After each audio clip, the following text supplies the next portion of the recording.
আসসালামু আলাইকুম রহমতুল্লাহ। সুপ্রিয় দেশবাসী, আপনারা অনেক সময় বিকট একটি শব্দ শোনেন যে ঠাডা পড়তেছে বা বর্জ্যপাত হচ্ছে। দেখেন বর্জ্যপাত কি জিনিস, এই গাছের উপর থেকে প্রবেশ করছে নিচে কত দূর পর্যন্ত গর্ত হয়ে গিয়েছে। এটা কত দূর নিচে যে প্রবেশ করছে তার কিন্তু কোনো ইয়াত্তা নেই।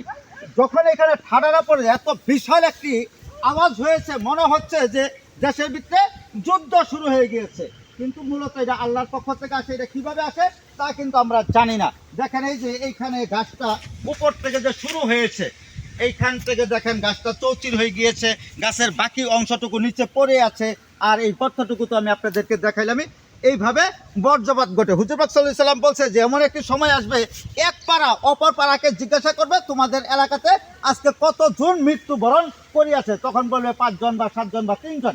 এখন কিন্তু মোটামুটি ওইরকম একটি কাজ চলে আসছে। এখন কিন্তু বৃষ্টি হলেই বিশাল একটি আওয়াজ হয়, যেখান থেকে ঠাডা পড়ে বা বর্জ্যপাত ঘটে। তারই একটা জ্বালাযন্ত্র প্রমাণ আমি আপনাদেরকে দেখাইলাম। আল্লাহ সকলকে ভালো রাখুক।